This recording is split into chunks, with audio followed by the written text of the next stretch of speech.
Tem uma pergunta que aparece sempre que a vida aperta. Uma pergunta que não é de ateu nem de rebelde. É de gente normal, gente que ama, gente que perde, gente como eu e você. Mas por que dói tanto? Essa talvez seja a pergunta. E mais do que isso, por que isso tudo parece injusto? Por que tem dor que você entende, você olha e diz, ok, isso foi consequência da vida de alguém. Mas tem dor que não faz sentido nenhum, nenhum. Você já viu algo assim? E aí, tem muita gente que entra num tipo de espiritualidade que promete pelo menos uma coisa: uma explicação lógica. Uma lógica, um sistema, seja lá o que for, mas promete uma explicação. O budismo nasce exatamente nesse território humano. Ele não começa com uma tese acadêmica, ele começa com um choque. Siddhartha Gautama cresce em riqueza, protegido dentro de um palácio, até que ele sai e se depara com o sofrimento humano. E isso acende nele a busca pelo sentido da vida, a origem da dor. Ele renuncia a seus privilégios e tenta alcançar a iluminação sobre a árvore de Bodhi. E aí ele forma os pilares do budismo, as quatro verdades, o nobre caminho. Ou seja, o budismo é em grande parte uma resposta organizada para o sofrimento. E é aqui que eu preciso falar com respeito sobre isso. Muita gente se aproxima dessas ideias não porque está procurando moda, mas porque está procurando a paz de verdade. Está tentando respirar, sobreviver emocionalmente aquilo que está vivendo. E o próprio material do budismo reconhece esse impulso. Pessoas sinceras buscam a luz, respostas, um caminho pacífico. Só que aqui entra um conflito. Uma coisa é buscar alívio, outra coisa é encontrar a redenção. Uma coisa é aprender a anestesiar a dor, a outra coisa é você curar a dor pela raiz. E é aí que Jesus entra na conversa. Porque Jesus, ele não se apresenta como mais um mestre que chegou lá. Ele se apresenta como a própria fonte da paz. Ele diz, eu sou a luz do mundo, não eu encontrei a luz. Ele diz, eu sou. Isso muda tudo, porque o texto-chave da semana agora é João 9. E João 9 é brutalmente honesto. Jesus encontra um homem cego de nascença e os discípulos fazem a pergunta que todo mundo faz de algum jeito. Mestre, quem pecou? Ele ou seus pais? Para que ele nascesse cego assim? A tradução aqui é, qual foi o karma dele? Quem mereceu isso? Qual é a explicação moral por trás desse sofrimento? E aí Jesus responde de um jeito que quebra a espinha da nossa necessidade de culpar alguém. Ele responde, nem ele pecou e nem seus pais, mas isso aconteceu para que a obra de Deus se manifestasse na vida dele. Pause aqui por um instante. Jesus não está dizendo que quis a cegueira como sadismo divino. Ele está dizendo que nem todo sofrimento é punição, nem toda dor é retribuição por algo. E isso por si só já é uma libertação para muita gente. Porque tem gente vivendo com o sofrimento dobrado, sofrendo e se culpando por sofrer, sofrendo e ouvindo que é falta de fé, sofrendo, carregando uma teologia que coloca Deus como um cobrador e não como um pai de verdade. E Jesus corta isso pela raiz. Aqui entra a primeira tese forte desse vídeo que eu preciso que você guarde aí. Nem todo sofrimento tem uma causa moral identificável, mas todo sofrimento pode se tornar um palco para a redenção vinda de Deus. Perceba como Jesus responde. Ele não dá um tratado filosófico, ele age, ele cura aquele homem, porque Jesus, ele não veio apenas para explicar o sofrimento, ele veio para entrar no sofrimento. Jesus não se afasta da humanidade, ele mergulha no sofrimento por amor, não se isola, ele vai ao encontro das pessoas e enfrenta a raiz do problema, que é o pecado e a morte. E aí você entende a diferença central aqui entre um e o outro. O budismo, em linhas gerais, trabalha muito com desapego, meditação, atenção plena, como caminhos para escapar do sofrimento e alcançar a iluminação individual. Jesus, por outro lado, não promete apenas escapar, ele promete restaurar você. E é aqui que eu quero apertar com cuidado, mas com clareza para que você entenda. Porque existe uma diferença entre essas duas ideias. O sofrimento como algo a ser superado com técnica, e 2, o sofrimento a ser algo redimido por um Salvador. Uma técnica pode te ajudar a respirar melhor, isso é real, mas essas práticas elas reduzem a ansiedade, mas não te salvam. A pergunta é outra aqui. Respirar melhor resolve a sua culpa, resolve o seu pecado, resolve a questão da morte, porque no fim a dor humana não é apenas ansiedade. A dor humana tem 3 camadas, tem a dor física, a dor emocional e a dor moral, a culpa, o peso do que eu fiz, do que eu deixei de fazer, do que eu destruí, do que eu me tornei ou do que eu não me tornei. E aqui é que o evangelho é imbatível, porque ele não só oferece uma serenidade, ele oferece o perdão real. E o perdão é muito mais profundo do que calma. A calma, ela diminui o seu barulho interno, ok. O perdão muda o seu estado de coração, ele reconfigura quem você é. E essa é a grande virada desse episódio, porque é o ponto em que a conversa sai de como eu lido com a vida e entra no como eu sou salvo.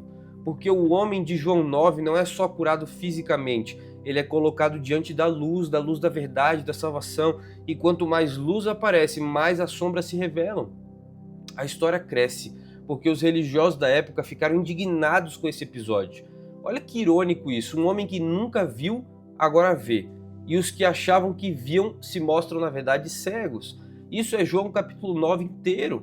O milagre é grande, mas o debate que ali acontece é ainda maior. E aqui Jesus faz algo extremamente atual. Ele mostra que existe um tipo de espiritualidade que melhora a sensação, mas não transforma a sua percepção. Você pode estar mais zen, relaxado, mas ainda assim estar perdido. Você pode estar mais equilibrado e ainda assim estar longe de Deus, porque a paz emocional não é um sinônimo de reconciliação com o Criador. Aqui é a parte que você precisa parar para que a gente entre na segunda tese, na segunda grande tese desse vídeo. O problema mais fundo do ser humano não é o sofrimento, é a separação. Separação do que, você me pergunta? Separação de Deus, do sentido e da verdade.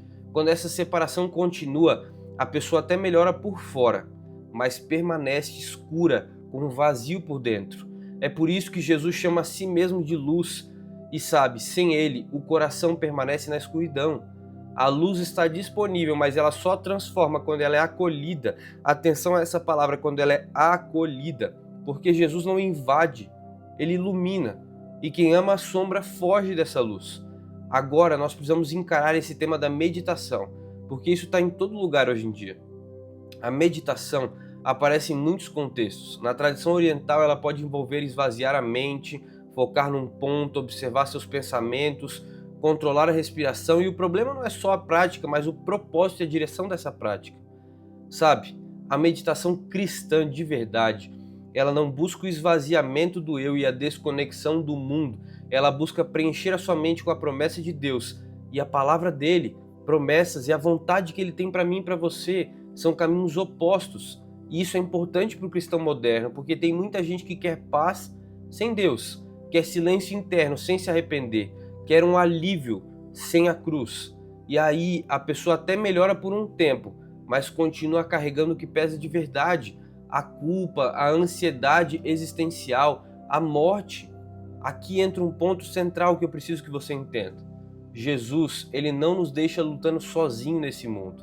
Ele oferece uma paz que não é só um destino da vida espiritual, mas é o ponto de partida. E isso é o evangelho completo. No evangelho você não conquista a paz, você recebe a paz de graça. Sabe, a paz, perdão e amor, eles estão no céu do nosso coração. Isso não se compra, não se alcança por esforço, Deus oferece como presente, e a decisão é estender a mão, não receber. É exatamente a contramão do mundo moderno. O mundo diz melhore para merecer, e Jesus diz o seguinte: venha para que você possa viver. Se alguém te perguntar, mas isso é só discurso bonito, você volta lá para João capítulo 9. O homem cego não recebe um mantra, ele recebe uma vista. Ele não recebe um método, ele encontra uma pessoa. E essa pessoa cria uma crise, porque quando a luz chega, ela revela o que tem ali, revela idolatrias, revela orgulho, revela o ego, revela muitas vezes a falsa religiosidade. E aqui é o centro desse episódio. A pergunta não é qual prática te acalma, a pergunta é quem vai te salvar. Se Jesus é quem ele afirma ser, então o que ele oferece é muito maior do que iluminação individual, ele oferece redenção. Sabe, Jesus não veio apenas para aliviar o seu sofrimento, ele enfrentou o pecado e a morte por você. Ele vai no centro, no núcleo do problema, ele não trata só o sintoma, ele trata a causa por completo. E isso abre uma porta para que a gente vá para a conclusão. Porque se eu sou bem honesto com você, A maioria das pessoas hoje não precisa de uma religião nova, precisa de uma vida nova, precisa de perdão que não seja uma autoindulgência, precisa de esperança que não seja um autoengano e precisa de paz que não dependa das circunstâncias. Aqui entra essa imagem poderosa. O budismo, muitas vezes, ele aponta para o desapego como uma resposta para a dor. Jesus, ele aponta para o apego a Deus como uma resposta à dor. Porque existe um desapego que é fuga e existe uma entrega que é a cura. Quando você se desliga do mundo para não sofrer, você só diminui essa sensação. Quando você se liga a Cristo, você atravessa a dor com propósito, com sentido. Isso não é só teoria. Sabe, o amor de Cristo é um poder vitalizante que toca a vida inteira, liberta a gente da culpa, da ansiedade, do pesar, trazendo a serenidade e a força, o propósito que a gente precisa. Você percebe? Não é só calma aqui, é uma libertação. Sabe, a resolução disso tudo é: João 9 termina com Jesus expondo a cegueira espiritual de quem se achava certo. E isso serve para nós também, não fuja desse ponto, porque a grande tentação do cristão é achar que ter resposta é o mesmo que ter luz. E não é, gente. Luz é o relacionamento com Cristo, luz é ser transformado por Ele, luz é caminhar com Cristo no meio do sofrimento, não apenas tentar entender o sofrimento. E a pergunta final que fica é: você quer uma espiritualidade que te ajude a suportar o mundo que você vive? Ou você quer um Salvador que vai restaurar esse mundo por completo? Uma definição final. Porque uma te dá mecanismos e a outra te dá vida eterna. Uma te dá prática e a outra te dá presença.